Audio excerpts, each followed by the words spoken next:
Good morning, grade 4 students. Hope you are all good. I'm Mrs. Lucy, your science teacher. Today we're going to make a revision for what we have covered in the past few weeks. So we're going to review in Chapter 5, Lesson 1, what are ecosystems? Lesson 3, what are natural resources? And in Chapter 6, we're going to review Lesson 5, where is Earth's water? Lesson 1, what are ecosystems? Let's remember, what is an ecosystem? An ecosystem is all the living and non-living things in an environment and the many ways they interact. So if you look at the picture to the right, this is a picture of an ecosystem. It has living things and non-living things. The living things like plants and animals, and the non-living things like the air, water, soil, sunlight, and landforms. So these are the parts of an ecosystem. Organisms can survive only in environments in which their needs are met. So there are factors that make ecosystems different. The climate, which is the weather conditions, and the soil. When we talk about the climate, we can say if it is cold and dry or if it is warm and wet. And when we talk about the soil, we have the sandy soil and the fertile soil. The sandy soil, it is poor in nutrients needed for the growth of some plants, while the fertile soil is rich in nutrients to support the growth of a large number of plants. Let's review some kinds of ecosystems found in North America. We have the tundra, rainforest, desert, grassland, and wetland. And here's the characteristics of each ecosystem. The tundra. It is a cold region. Ground beneath the surface is frozen all year. Some grasses can grow, but trees cannot. Some examples of animals that survive in such an ecosystem, the caribou and the Arctic foxes. Rainforest. Not all are tropical. The Pacific Northwest has a mild and rainy climate that supports a temperate rainforest. These areas contain the greatest number of animals and plant species on land, such as the spotted owls, banana slugs, and the Douglas fir. Desert. It is the driest ecosystem. It has limited water supply. We have the cacti, coyotes, lizards, and camels can survive in this ecosystem. Grassland. It is covered with grasses. It has a medium amount of rain. Grasshoppers, elephants, lions, tigers, zebras, bison, and many other animals survive in this ecosystem. And now the wetland. The ground is covered with water for at least part of the year. Water lilies, cypress trees, insects, raccoons, and alligators can survive in this ecosystem.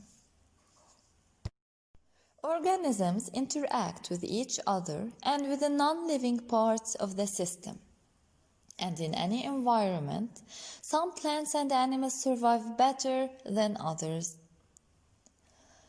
Now we're going to talk about the habitat. Habitat is the area or place where an organism lives in an ecosystem. Population. Population is all the members of one species that live within an area of an ecosystem. Community. Many different populations living in one area is a community. To understand better, let's look at this picture. Organism, individual living thing. And when we have many organisms of one species living in one area, this is a population. And when we have many different populations living in one area, this is a community. and a community together with the non-living environment such as air, water, soil, sunlight, landforms, these form an ecosystem.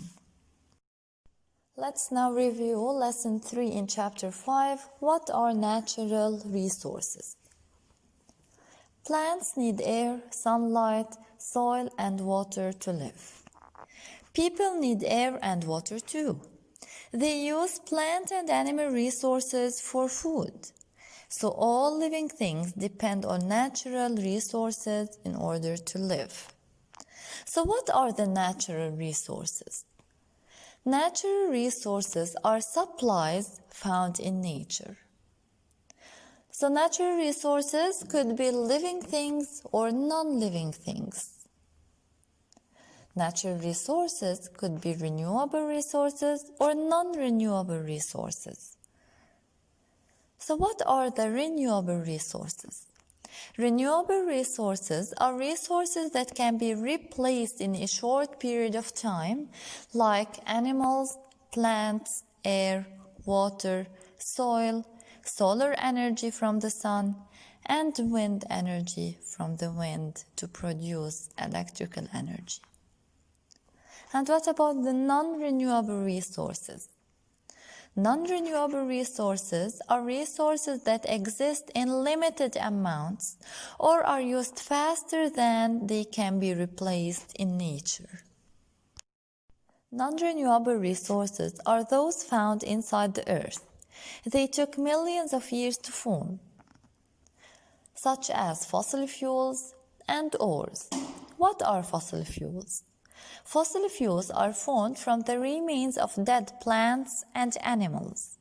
Over millions of years, pressure, heat, and decaying action changed the remains into coal, oil, and natural gas.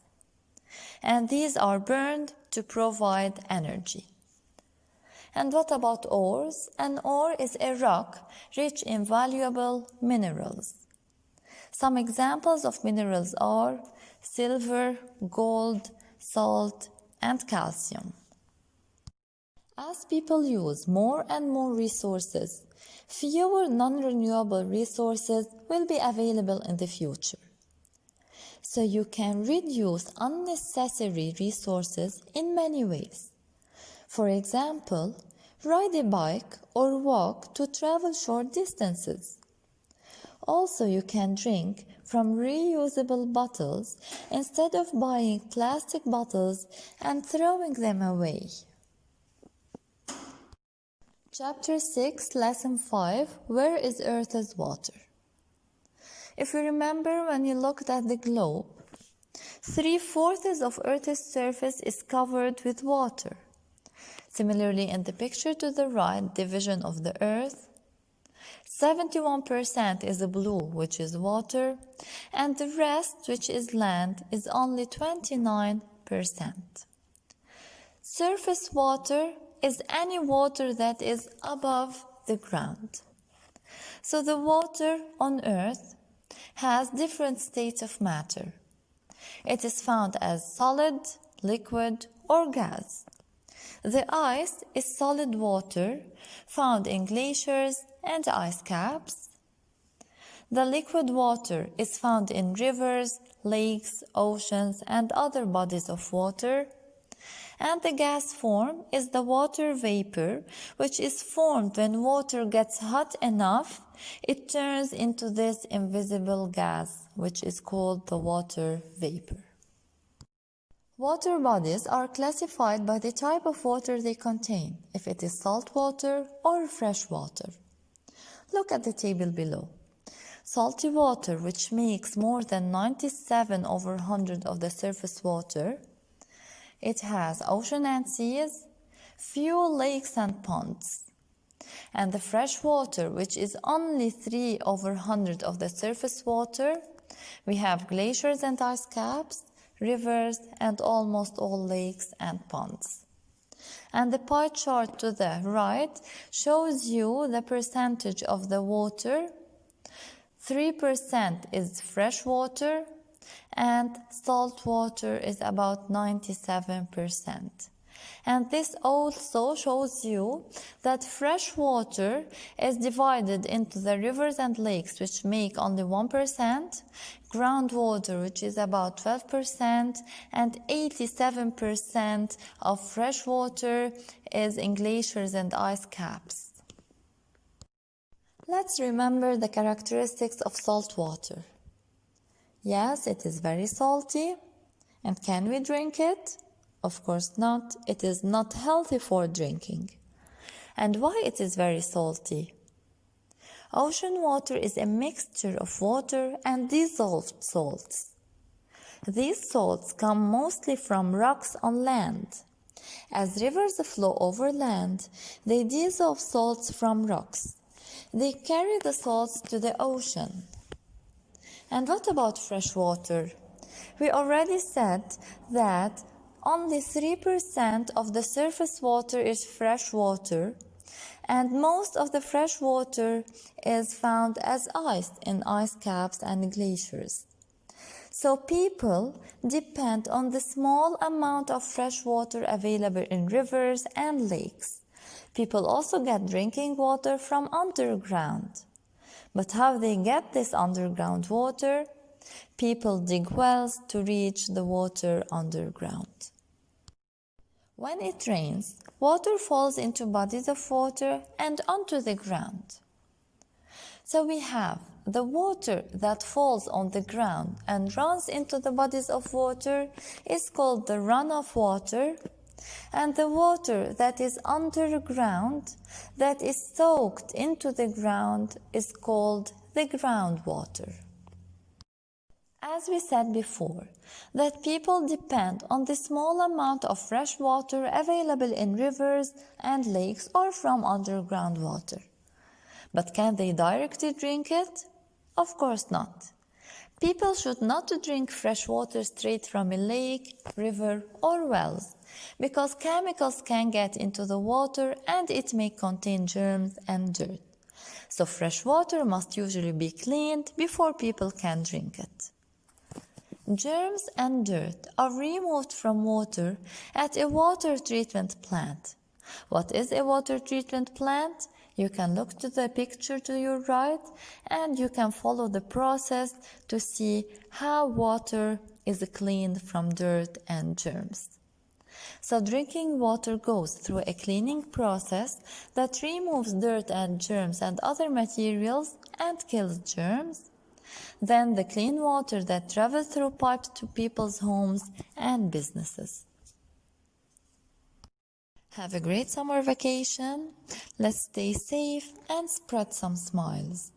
I want you please to stay home and stay safe. But if you have to go out, please cover up so we can see you soon in good health.